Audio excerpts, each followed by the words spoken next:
Shalom Elohimers, tayangan ini hanya berisi khotbah pada ibadah. Segmen lain dalam ibadah tidak termasuk dalam tayangan ini.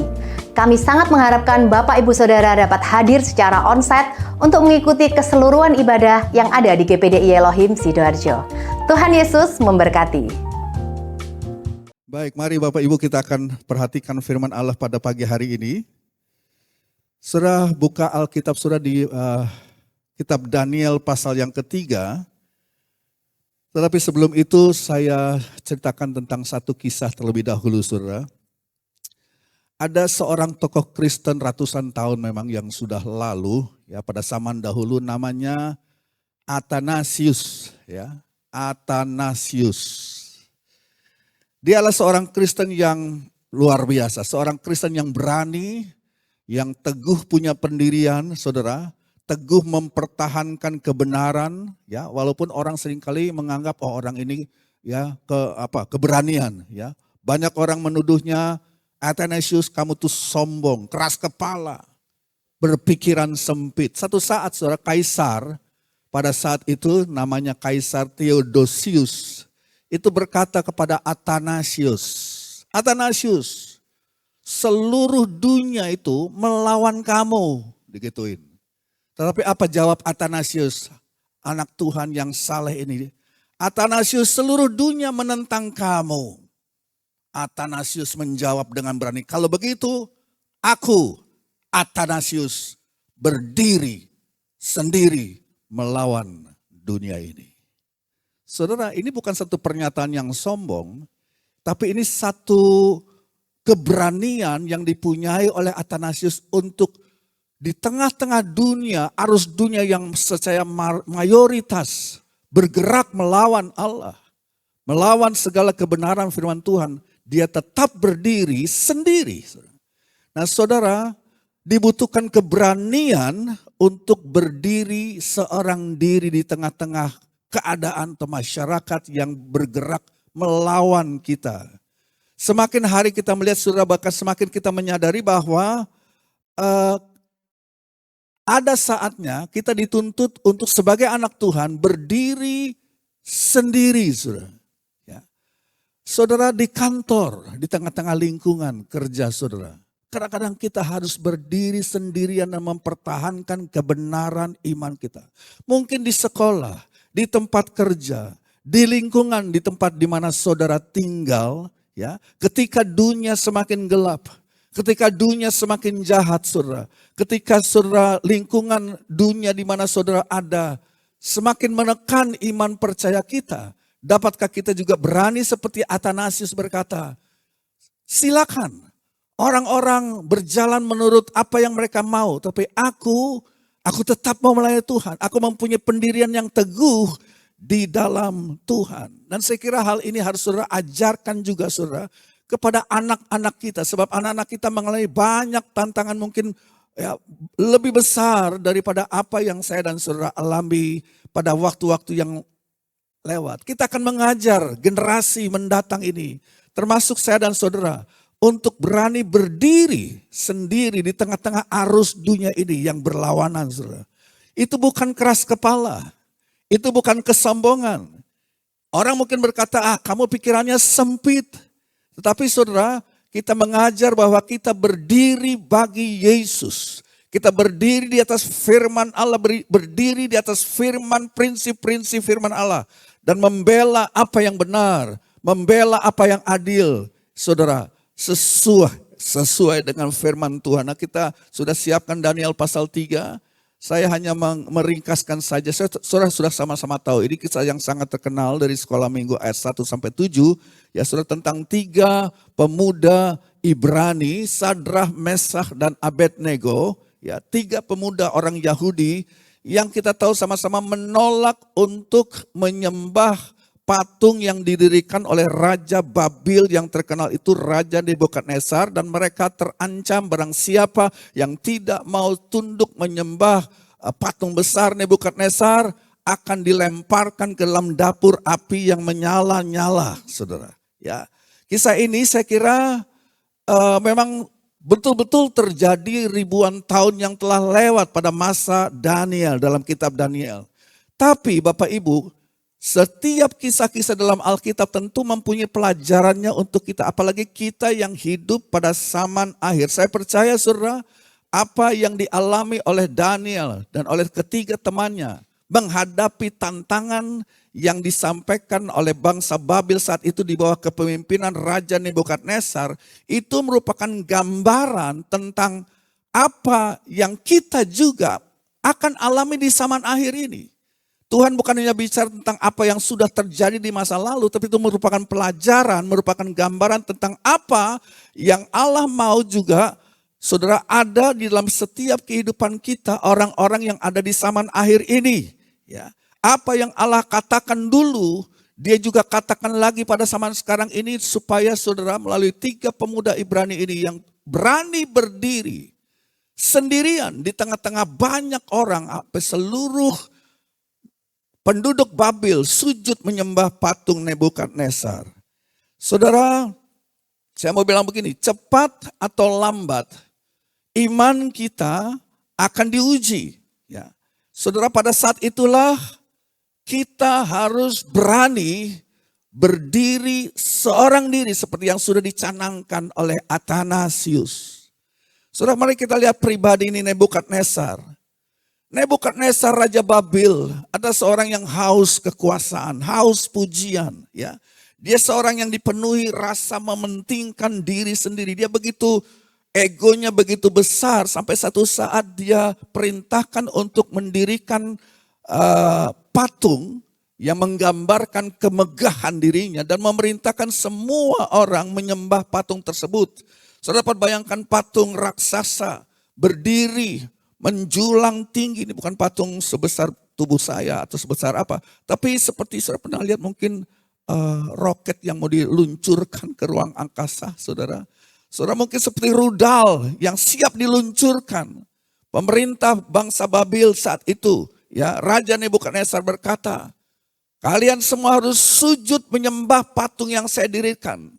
Kalau tidak, kalian akan dilemparkan ke dalam perapian yang menyala-nyala.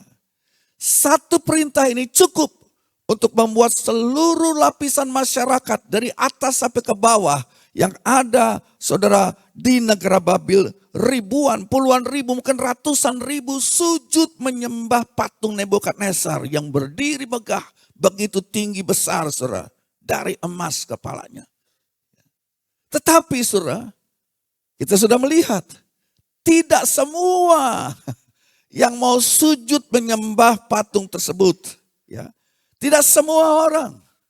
Ada 3 pemuda Ibrani, Sadrah, Mesa, dan Abednego, saudara, yang menolak dengan tegas untuk sujud menyembah patung Nebukadnezar tersebut, saudara. Dan saya kira apa yang kita lihat diceritakan oleh Alkitab dalam kitab Daniel ini sangat relevan bagi saya dan saudara yang hidup di akhir zaman, di zaman sekarang ini. Ya, itu sangat relevan, saudara. Ya, dengan bertambahnya waktu kita sedang menuju ke akhir daripada akhir zaman, saudara akan melihat bahwa kitab Daniel yang merupakan gambaran juga tentang keadaan pada zaman akhir ini, itulah kitab nubuat, saudara. Dan Nebukadnezar boleh saya gambarkan, boleh menunjuk tentang munculnya satu oknum yang akan berkuasa di seluruh muka bumi yang mempunyai ego yang sangat besar, mempunyai keinginan yang sangat tinggi untuk supaya saudara seluruh dunia harus menyembah dirinya. Kita tahu ini dalam kitab Wahyu,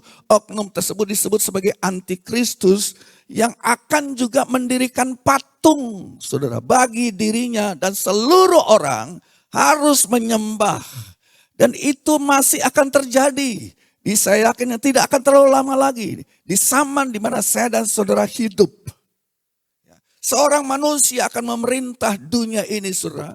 Sebagaimana Nebukadnezar dahulu memerintah Babel. Tapi saudara, seorang Mesias palsu, ya, yang diurapi oleh setan, oleh iblis sendiri. Dan saudara, dalam Alkitab, ya, itu digambarkan seperti binatang. Orang ini, tokoh ini yang akan muncul disebut sebagai the beast. Binatang. Atau dalam surat Tesalonika dikatakan manusia durhaka. Orang fasik, antikristus. Ya, saudara, Nah mungkin saja saudara-saudara berkata, apa kaitannya? Ya. Apa kaitannya dengan saya dan saudara? Apa kaitannya dengan kita gereja Tuhan? Saudara kita tahu ya, kaum evolusionis, mereka yang percaya bahwa manusia itu berasal dari binatang. Ya.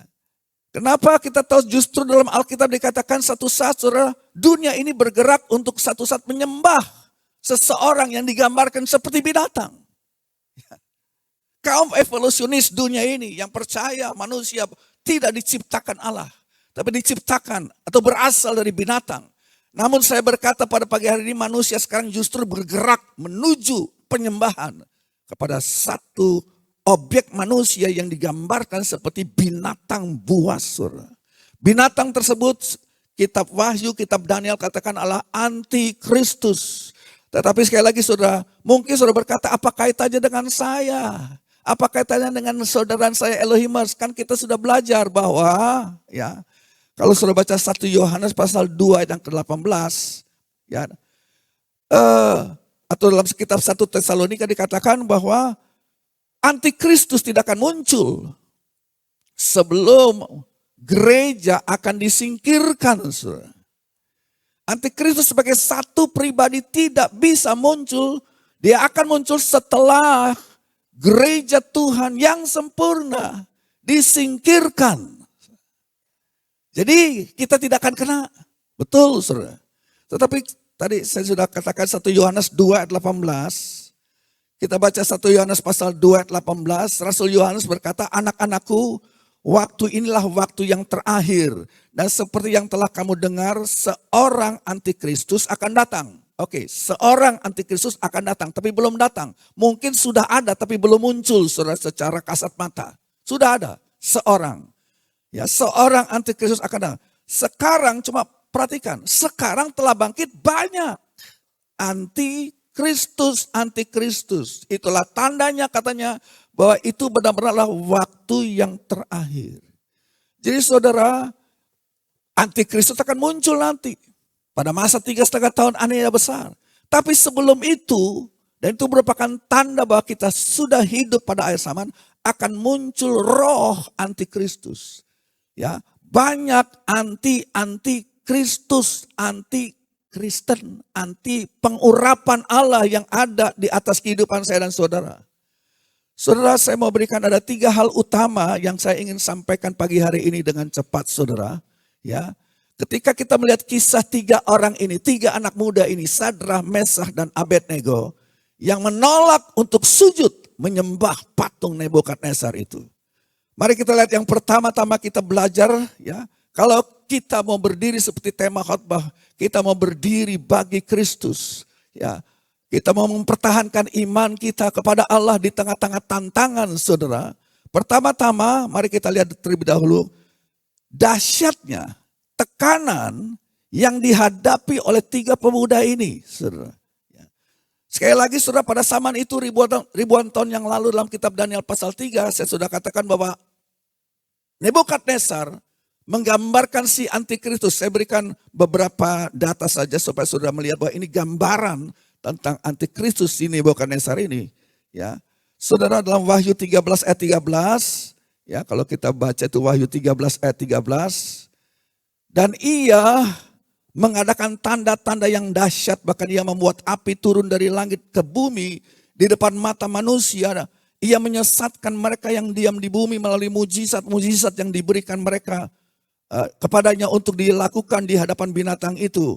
Ia menyuruh penduduk bumi, perhatikan, ia menyuruh penduduk bumi membuat sebuah patung bagi binatang yang pernah terluka oleh pedang tapi hidup kembali.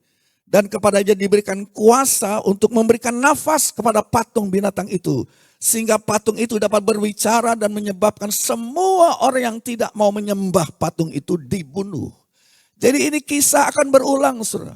Patung Nebukadnezar tidak ada apa-apanya dibanding patung besar yang akan didirikan untuk menyembah binatang buas tersebut.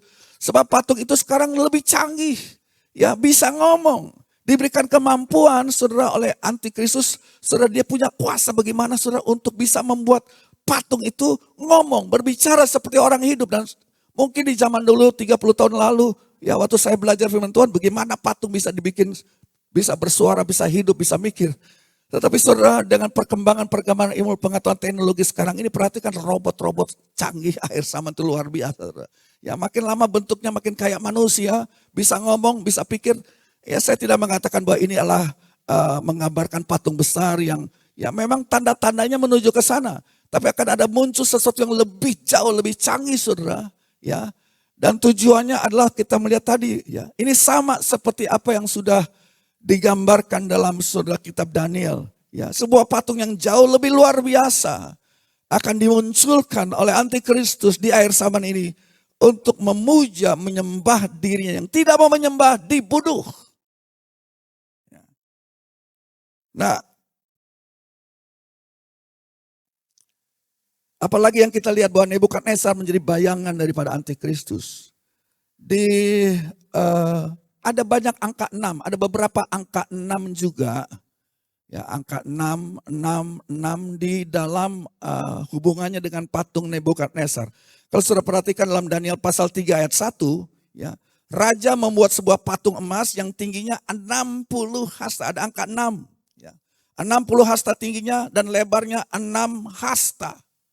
Apalagi yang kita lihat sudah dalam pasal 3 ayat yang kelima, kita melihat juga ada 6 alat musik yang dipakai ya untuk penyembahan nanti kepada patung Raja Nebukadnezar. Ya, kalau sudah lihat ayat yang kelima itu ada ya ketika kamu mendengar bunyi nafiri itu satu, kemudian bunyi suling kedua, kemudian bunyi kecapi ketiga, ya rebab keempat, gambus kelima, dan serdam itu keenam. Angka 6 lagi saudara. Nah kalau kita bandingkan Wahyu, mundur lagi, maju lagi Wahyu 13 ayat yang ke-18.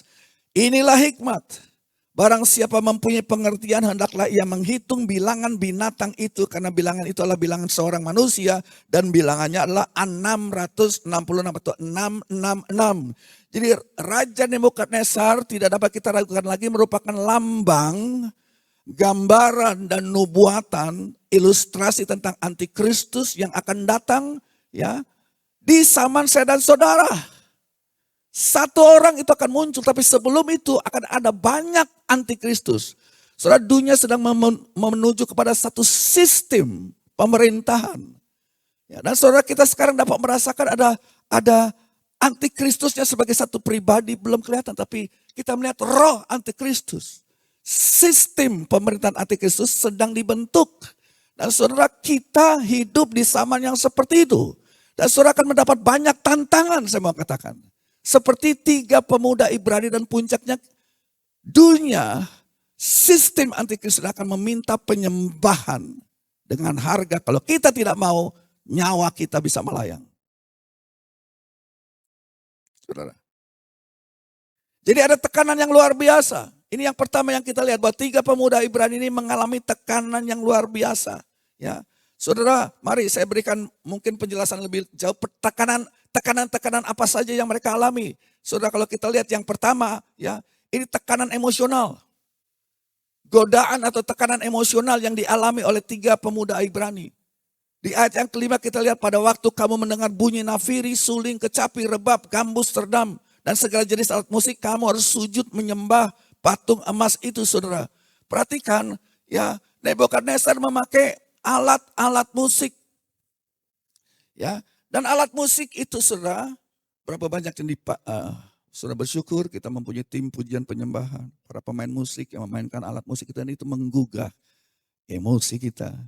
Kita menggugah pikiran kita, saudara. Kita kita digerakkan dengan musik, ya kan?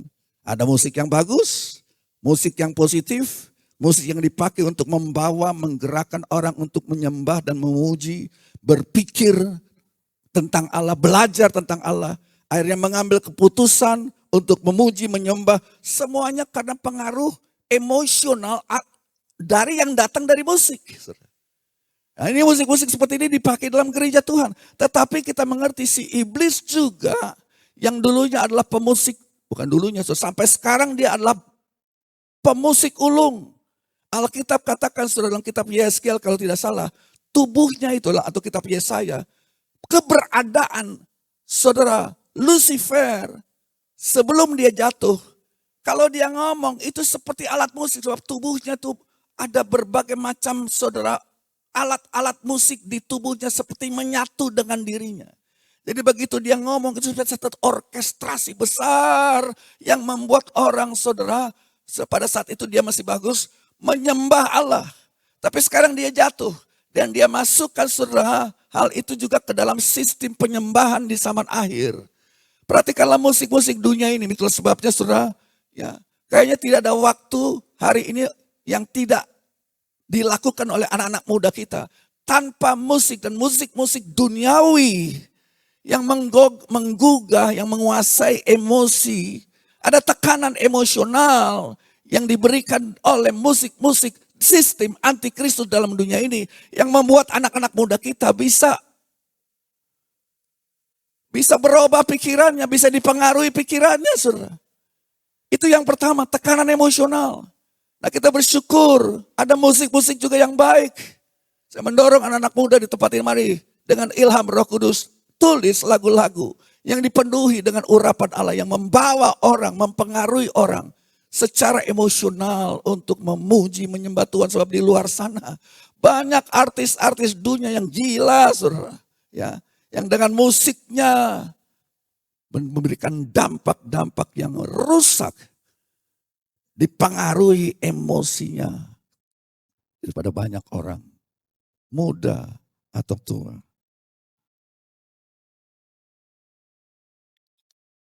Setan ingin menguasai satu generasi, menggugah emosi mereka dengan musik. Itu yang pertama. Tekanan yang kedua, saudara, kalau sudah baca ayat 2 dan 3 itu tekanan sosial. Tadi tekanan emosional, sekarang tekanan sosial. Sebab dalam ayat 2 dan 3 dikatakan semua orang melakukan hal itu, saudara.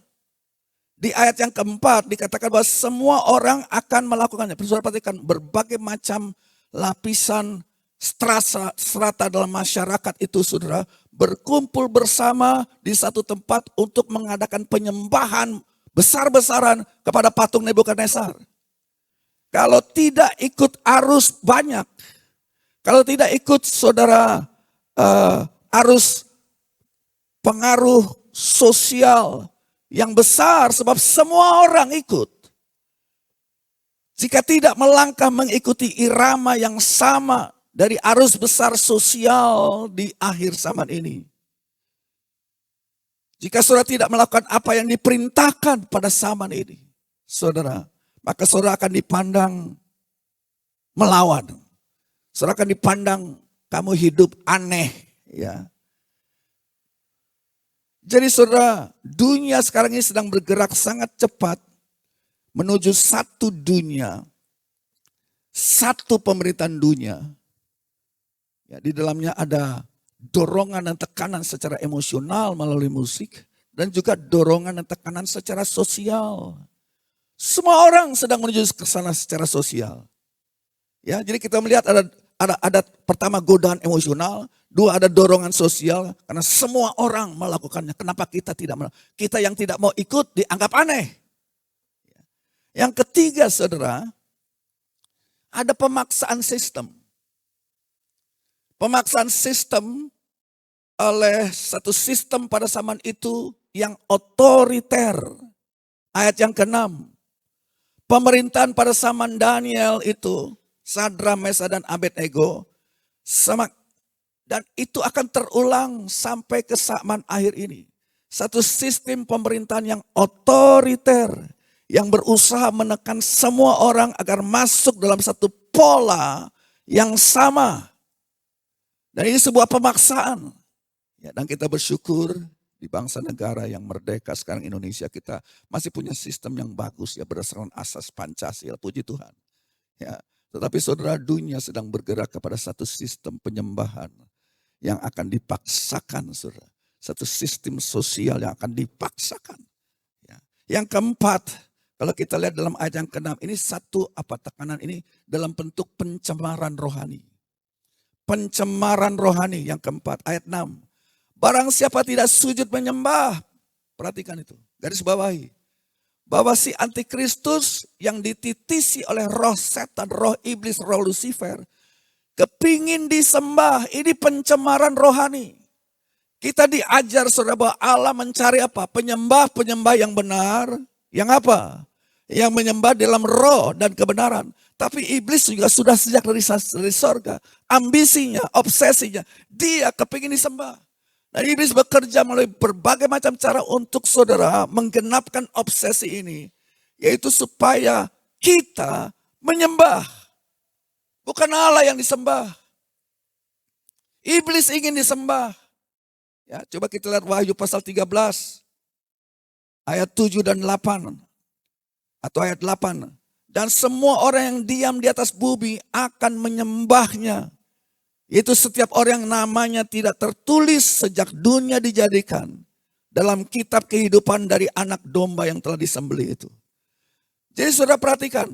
Ya, ya. Kita menghadapi godaan emosional.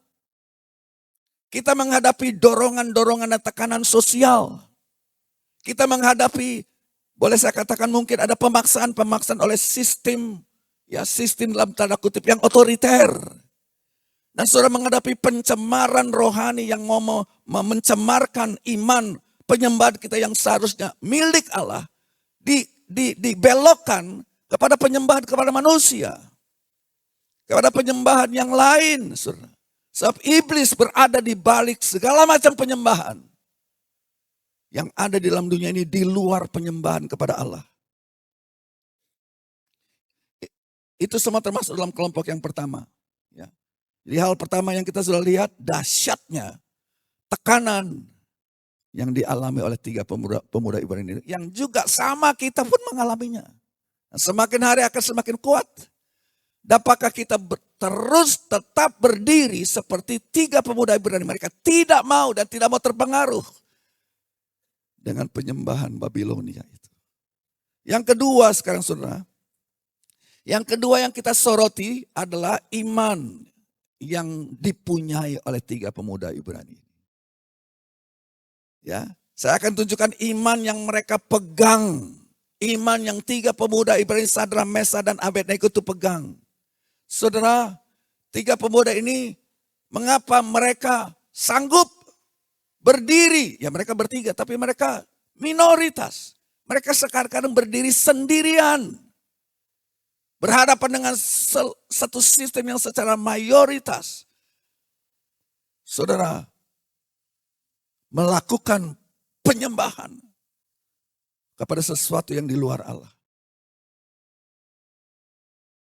Saudara, hal-hal ini juga kita akan alami. Di dalam ayat, kita baca Daniel pasal 3. Daniel pasal 3, 13-15, kita lihat iman mereka. Iman yang mereka pegang teguh sampai mati sekalipun. Ayat 13 dan ayat 13. Sesudah itu Nebukadnezar memerintahkan dalam marahnya dan geramnya untuk membawa Sadrak, Mesak, dan Abednego menghadap. Setelah orang-orang itu dibawa menghadap raja. Ayat 14. Berkatalah Nebukadnezar kepada mereka, apakah benar hai Sadrak, Mesak, Abednego bahwa kamu tidak memuja dewaku dan tidak menyembah patung emas yang kudirikan itu? Ayat 15. Sekarang jika kamu bersedia, jadi masih diberikan kesempatan lagi. Sekarang jika kamu bersedia, demi kamu mendengar bunyi serangkakala, seruling, kecapi, rebab, gambus, serdam, dan berbagai-bagai jenis bunyi-bunyian. Sujudlah menyembah patung yang kubuat itu. Tapi jika kamu tidak menyembahnya, kamu akan dicampakkan seketika itu juga ke dalam perapian yang menyala-nyala. Dan perhatikan ini, garis bawahi. Dewa manakah yang dapat melepaskan kamu dari dalam tanganku? Wah, ini tantangan kepada 3 pemuda Ibrani. Oke, sekarang saya mendengar bahwa kamu, tatkala semua puluhan ribu orang, semua lapisan strata dalam masyarakat menyembah patung yang aku perintahkan untuk sembah. Tapi aku dengar kamu gak mau nyembah, dipanggil. Aku berikan kesempatan lagi kamu. Ya, aku berikan kesempatan lagi kamu. Kalau kamu mendengar, ya saudara, 6 alat bunyi-bunyian dibunyikan, tolong. Ya mungkin juga gak pakai tolong. Sujud menyembah. Kalau enggak, aku lempar kamu ke dalam dapur api yang menyalanya. Dan perhatikan saudara, kesombongan Nebukadnezar, dia bilang begini, dewa mana? Tuhan mana yang dapat melepaskan kamu dari dalam tanganku? Perhatikan saudara, roh antikristus juga terlihat di sini. Maksud saya begini, perhatikan penghinaan yang ribuan tahun yang lalu Nebukadnezar, gambaran daripada si antikristus itu saudara, tujukan kepada Allah. Dia bilang dewa atau terjemahan lain, Allah mana yang dapat melepaskan kamu dari tanganku. Nah sekarang malu kita akan lihat sesuatu yang indah. Kita mulai pelajari mulai ayat 16. Menjawab tantangan itu, bagaimana sikap Sadrak, Mesakh, dan Abednego. Dan kita melihat sini saudara sesuatu sikap iman yang luar biasa. Yang kuat dan bela itu juga ada dalam setiap Elohimers. Ada juga dalam setiap anak-anak kita, generasi selanjutnya. Ayat 16, lalu Sadrak, Mesakh, dan Abednego menjawab Raja Nebukadnezar. Perhatikan ini, tidak ada gunanya kami memberi jawab kepada Tuanku dalam hal ini. Saudara, di terjemahan bahasa Inggris, ada sesuatu yang mungkin kurang tepat diterjemahkan. Bahasa Indonesia katakan ayat 16, tidak ada gunanya kami memberi jawab kepada Tuanku dalam hal ini. Tapi dalam bahasa Inggris, we are not careful to answer thee. We are not careful to answer thee. Artinya kami tidak perlu hati-hati untuk menjawab engkau Raja Nebukadnezar. Maksudnya apa nih? Kami tidak perlu careful. Kami tidak perlu hati-hati untuk menjawab engkau. Maksudnya begini. Kami gak usah ragu-ragu. Kami gak usah berkompromi. Kami tidak perlu memikir-mikirkan lagi. Mau menyembah apa enggak ya? Menyembah apa? Kami tidak mungkin menyembah. Begitu. Dengan tegas dijawab oleh 3 pemuda Ibrani. Kami tidak perlu bikin rapat dulu. Atau kami tidak perlu berkata, Tuanku Raja kasih kesempatan kami berdoa dulu ya. Kami rapat dulu. Ya besok pagi baru engkau undang kami datang. Kami akan berikan pendapat kami tentang penyembahan ini. Enggak. Ya. Kami tidak perlu ragu-ragu lagi. Kami tidak perlu bimbang untuk menjawab engkau. Dan saya kira saudara, jawaban ini begitu tegas. Dan jawaban seperti ini juga harus ada dalam setiap orang-orang Kristen. Dalam setiap kita yang hidup di zaman akhir. Berhadapan dengan tantangan besar di zaman akhir ini. Ayat 17 katakan jika Allah kami. Jadi ini saudara, ya, kami tidak perlu bimbang. Kami tidak perlu, tadi dikatakan we are not careful. Kami tidak perlu berhati-hati kasih jawab. Kami sudah menentukan dengan tekad bulat dari kapan, dari dulu. Ini tidak perlu dipertanyakan lagi. Ayat 17 katakan, ini jawaban mereka ya. Jika Allah kami yang kami puja sanggup melepaskan kami. Maka ia akan melepaskan kami dari perapian yang menyala-nyala. Dan dari dalam tanganmu ya Raja. Ayat 18 sudah perhatikan. Tapi seandainya tidak, nah ini. Di satu sisi mereka percaya bahwa Tuhan yang mereka sembah mampu, sanggup. Tuhan yang kita sembah bukan Tuhan yang tidak sanggup, tidak mampu. Atau impoten. Ya. Cuma di ayat 18 ada sambungannya. Tetapi seandainya tidak. Hendaklah Tuanku mengetahui ya Raja bahwa kami tidak akan memuja dewa Tuanku dan tidak akan menyembah patung emas yang Tuanku dirikan. Ya, mungkin saya nggak tahu. Kalau saudara ada di situ hadir dan melihat 3 pemuda ini, mereka relatif masih muda, ya. Sadrak, Mesakh, dan Abednego. Kita kan mungkin kasih nasihat, oi anak-anak muda, jangan ngomong begitu. Itu terlalu fanatik bro. Oi anak-anak muda, jangan, kamu pakai hikmat sedikit lah. Ya. Hei anak-anak muda, izinkan kami beri sedikit nasihat kepada kalian. Kalian sedang berada dalam satu situasi yang sulit. Kamu mau dilempar ke dalam api loh, mikir. Jadi dengarkan baik-baik nasihat kami ini, saya pakai bahasa gambaran ya. Kira-kira kalau kita ada di situ, mungkin kita bakal ngomong begitu. Tahu maksud saya? Seringkali banyak orang Kristen yang goyah imannya. Seringkali banyak orang Kristen duniawi bilang, oke, kita berada di Babil, ya kita pakai cara Babil lah. Nggak usah sok fanatik. Dan memang sudah ada satu saat memang Daniel, Sadrah, Mesah, Abednego belajar bahasa Babil. Pakai pakaian Babil. Ya, menjalani seperti gaya hidup Babil. Tapi nggak bisa terus-terusan. Ada satu saat di mana mereka harus menentukan sikap. Ada satu saat mereka harus berdiri, menarik garis, cukup sampai di sini. Ya. Tidak perlu dipertanyakan lagi tentang sikap kami dalam penyembahan ini.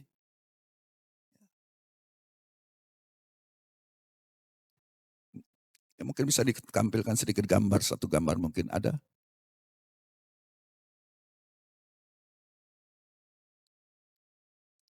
Jadi iman yang mereka pegang, saudara. Coba kita lihat 3 hal tentang iman ini. Kita bahas dengan cepat 3 hal tentang iman ini. Ini gambarnya ada apa enggak, saya udah kasih itu. 3 hal, ya. Yang semua menyembah sujud semuanya satu ini, 3 ini berdiri. Ya, coba suruh bayangkan. Oke, kita lihat 3 hal tentang iman Sadrah, Mesah, dan Abednego. Sederhana. Yang pertama kalau saudara mau tulis, ini iman yang mantap. Iman yang mantap. Bilang sama-sama, iman yang mantap. Ayat 16. Ya, tadi kita sudah lihat. Kami tidak perlu ragu-ragu. Kami tidak perlu banyak bicara dalam terjemahan bahasa Inggris. Kami tidak perlu merenung-renungkan lagi. Kami tidak perlu berdiskusi lagi. Kami sudah mantap. Nah saudara, kenapa 3 pemuda Ibrani ini punya iman yang mantap? Sehingga katakan kami nggak perlu ragu-ragu lagi. Kami sudah bulat tekad kami. Kenapa bisa demikian? Kalau saudara pelajari sejarah ya. Jangan-jangan saudara, 3 pemuda Ibrani ini telah mengalami satu jamahan Tuhan dalam hidup mereka. Pasti. Kalau saudara pelajari sejarah ya.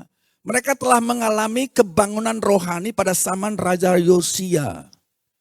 Ya, sebab kalau saudara hitung-hitung waktunya diperkirakan, saudara kita tahu bahwa ada 5 raja yang baik di Yehuda. Salah satunya adalah Raja Yosia yang mengadakan kegerakan besar, satu kegerakan rohani untuk, saudara bisa baca sendiri dalam, saya lupa, kitab Tawari atau kitab Raja-Raja. Di mana Raja Yosia, raja yang baik itu mengadakan satu kegerakan rohani besar. Dia dipakai untuk mengadakan satu restorasi besar, restorasi membaca Alkitab, satu kegerakan besar tadi. Jangan-jangan 3 pemuda Ibrani itu lahir atau bertumbuh menjadi remaja yang besar, masih dalam pengaruh kebangunan rohani pada zaman Raja Yosia, saudara. Sehingga sekarang waktu mereka berhadapan dengan tantangan itu, mereka sudah berani mengambil keputusan. Ya. Keputusan yang besar. Dan saudara, satu pelajaran besar yang kita dapat pelajari bagi kalau saudara mau catat ya. Satu keputusan besar akan menyelamatkan saudara dari banyak keputusan kecil. Coba pikirkan ini. Satu keputusan besar akan menyelamatkan kita dari banyak keputusan-keputusan kecil. Saya beri ilustrasi seperti ini Bapak Ibu. Pernah nggak saudara sama istri ya, mau pergi cari makan di luar malam-malam, udah lapar. Kita ajak istri, anak-anak juga. Begitu mobil keluar halaman. Suami tanya kepada istrinya, "Ma, kita mau makan apa? Ke restoran mana?" Atau istri tanya kepada suami, "Kita mau kemana?" Suami bilang, "Nggak tahu lah, terserah kamu." Nggak tahu, terserah kamu. "Oh, mungkin ke sini ya." Istri bilang, "Ke sini." "Nggak tahu lah, terserah kamu." Semua sebab terserah. Kita balik tanya ke istri, "Nggak tahu juga, terserah kamu." Saudara, akhirnya itu mobil muter. Nggak sampai ke tujuan kan. Tetapi kalau keputusan sudah diambil sejak di halaman rumah, kita akan pergi ke restoran A, ya makan masakan ini.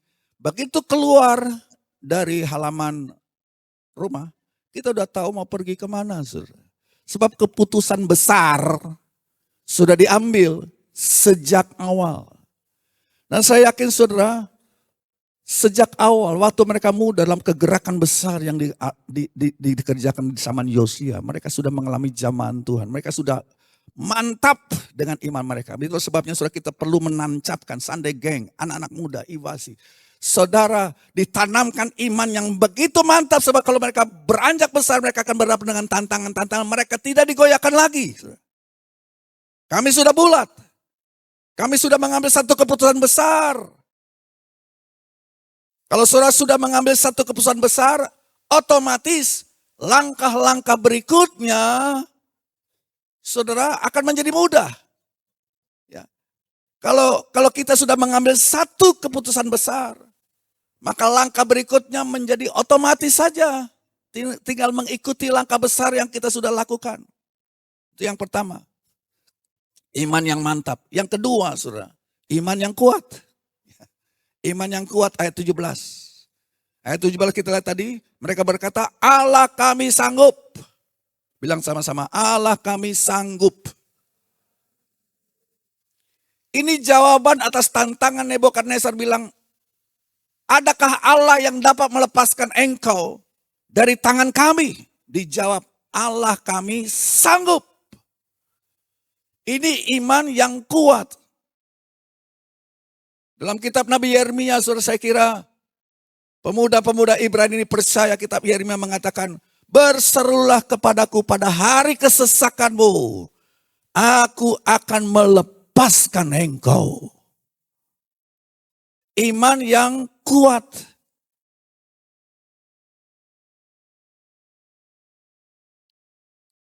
Itu hal yang kedua. Jadi yang pertama adalah iman yang mantap. Yang kedua adalah iman yang kuat. Mereka tidak iman yang tidak khawatir. Mereka tidak bermusyawarah. Yang ketiga adalah iman, mereka adalah iman yang kuat. Ya.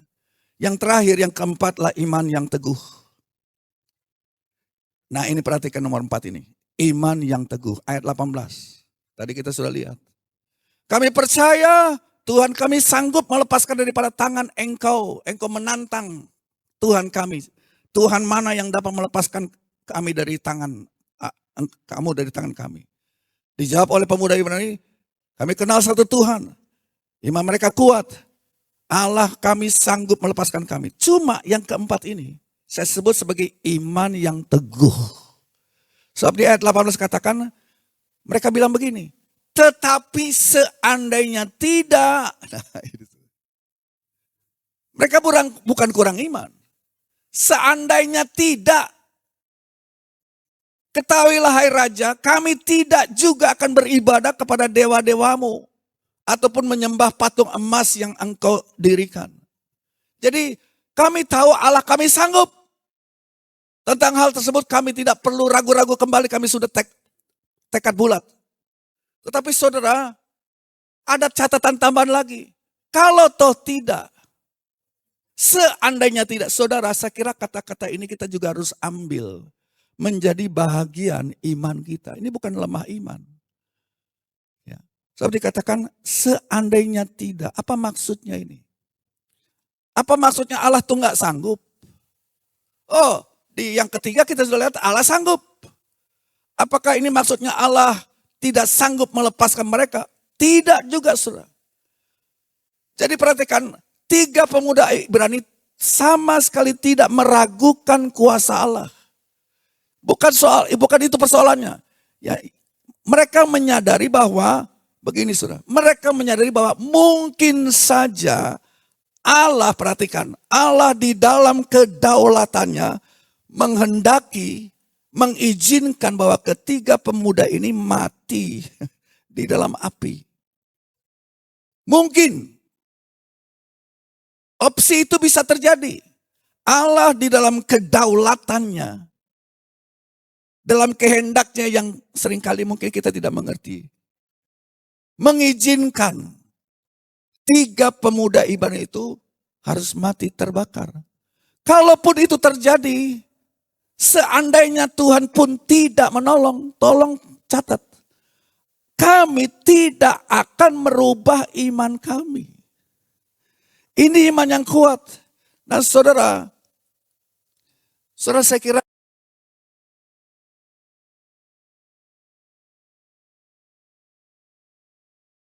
Allah kami sanggup melepaskan kami. Tetapi yang berikutnya ya kita semua mempercayai kalimat tersebut, saudara. Ya. Tapi kita juga harus lihat bahwa ada kemungkinan, dan ini seringkali menjadi pengalaman kita, bahwa kadang-kadang Tuhan tidak menjawab. Tuhan tidak menjawab seperti yang kita imani. Apakah Tuhan lemah? Apakah Tuhan tidak perhatian kita? Tidak. Bukan demikian, tapi inilah kehendak kedaulatan Allah yang mungkin seringkali di dalam dunia ini kita masih belum mengerti. Ya, saudara coba perhatikan Ibrani pasal 11 sebagai ayat terakhir. Ibrani pasal 11 ayat 32. Perhatikan saudara. Ayat 32 sampai ayat 35 itu ayat bagus sekali, kita senang semua pasti. Dan apalagi yang harus aku sebut. Sebab aku akan kekurangan waktu apabila aku hendak menceritakan tentang Gideon, Barak, Simson, Yefta, Daud, Samuel, dan para nabi. Ayat 33. Yang perhatikan, karena iman telah menaklukkan kerajaan-kerajaan. Wah, hebat, saudara. Mengamalkan kebenaran, hebat. Memperoleh apa yang dijanjikan. Jadi mereka berdoa dengan iman, mereka memperoleh apa yang dijanjikan.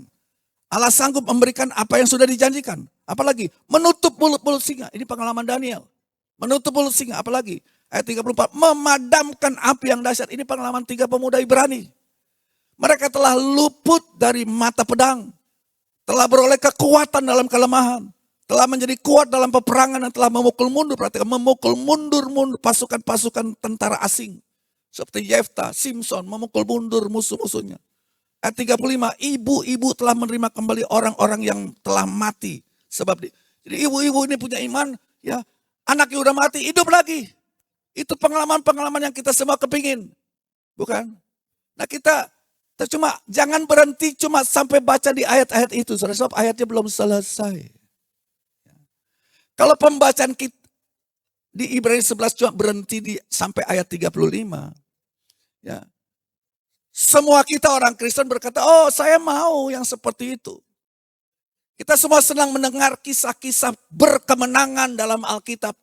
Kita senang, saudara. Ya, kita senang, kita menyukai kisah Daniel secara mujizat dilepaskan dari mulut singa, kan. Kita menyukai kisah Daud melawan Goliat. Ya, si kecil Daud itu mengalahkan Goliat yang besar dengan iman yang luar biasa. Kita senang mendengar kisahnya, sudah kita tahu bahwa 3 pemuda Ibrani dilepaskan Tuhan di dalam api itu, sudah. Bukan dilepaskan dari api, dilepaskan di dalam api yang menyala-nyala. Kita senang mendengar berita-berita tentang kemenangan-kemenangan iman. Kita kepingin itu. Kita senang mendengar cerita di perjanjian baru bagaimana Petrus di penjara dilepaskan, dibebaskan dari penjara. Tapi ayat itu tidak berhenti di situ. Baca lagi ayat 36. Nah ini. Ada pula yang diejek, didera, bahkan dibelenggu, dipenjarakan. Apalagi ini ngeri, saudara. Dilempari, digergaji. Dibunuh dengan pedang. Mereka mengembara dengan berpakaian kulit domba dan kulit kambing sambil menderita kekurangan, kesesakan, dan siksaan. Dunia ini tidak layak bagi mereka. Mereka mengembara di padang gurun dan di pegunungan dalam gua-gua dan celah-celah gunung. Ayat 39. Dan mereka semua tidak memperoleh mereka. Mereka tidak memperoleh apa yang dijanjikan itu. Jadi ada 2 kelompok. Ada yang imannya menghasilkan sesuatu yang luar biasa. Itu bagian pertama dari Ibrani pasal 11. Tapi di sisi lain, ada yang mengalami pemenjaraan. Ya, ada yang mengalami macam-macam, saudara bisa lihat sendiri di situ. Saya tutup dengan ini, saudara. Ya. Saudara mungkin pernah mendengar kisah ini, saudara. Raja Herodes dalam kitab Kisah Rasul murka melihat perkembangan orang Kristen. Dan gembala gereja Yerusalem yang namanya Yakub ditangkap, dipenggal, mati beneran. Belum cukup seperti itu lagi. Karena melihat, wah dia sudah berhasil menangkapi orang-orang yang melawan pemerintahan Romawi. Raja Herodes belum puas. Dia mau tangkap ketua majelis pusat. Kalau tadi adalah gembala kota Yerusalem, sekarang ketua majelis pusatnya itu Rasul Petrus. Ditangkap juga. Dimasukkan ke penjara. Tapi kan kita tahu, saudara, Petrus malam-malam dilepaskan oleh Tuhan melalui datangnya apa? malaikat Tuhan. Petrus lagi tidur, dicolek, ayo bangun, pakai bajumu, pakai sepatumu. Semuanya putus rantai yang mengikatnya. Begitu keluar ada 3 lapis pintu terbuka sendiri kayak pintu mall. Saudara. Otomatis. Dan Petrus dilepaskan. Pertanyaan kita, kok ada 2 macam? Dan saudara bertanya, kok bisa gitu? Om, enggak tahu, saya juga enggak tahu. Saudara. Nanti sampai di sorga tanya, Bapak Sorgawi, kenapa Petrus engkau lepaskan dan Yakub kok dipenggal kepalanya? Tuhan yang paling tahu keadaannya, saudara. Dan kayaknya pemuda Ibrani ini juga mengerti hal ini. Kami percaya Tuhan kami sanggup melepaskan kami. Tapi kalau toh tidak, kami tetap akan memuji dan menyembah Dia. Kami tetap akan setia. Kami tetap sampai mati sekalipun. Iman kami sudah bulat, tidak dapat digoyangkan.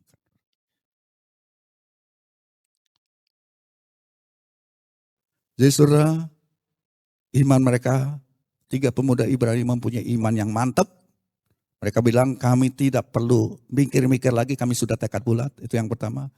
Yang kedua, mereka memiliki iman yang kuat. Mereka berkata, Allah kami bisa, sanggup, kami percaya. Yang ketiga, mereka memiliki iman yang teguh. Sekalipun Tuhan tidak melepaskan kami tidak akan sujud, kami tidak akan bergeser, iman kami tetap sama. Amin, saudara-saudara, haleluya, berikan kemuliaan bagi Tuhan. Ayat terakhir Roma pasal 8 ayat 35-36. Saya mengundang kita bagi sendiri. Kita bagi berdiri, para pemain musik boleh siap. Roma 8, 35-36. Siapakah yang akan memisahkan kita dari kasih Kristus? Penindasan, kesesakan, penganiayaan, kelaparan, atau ketelanjangan, atau bahaya, atau pedang. Seperti ada tertulis, oleh karena engkau kami adalah dalam bahaya maut sepanjang hari, kami telah dianggap sebagai domba-domba sembelihan. Mari kita datang kepada Tuhan. Mari kita menyembah Dia.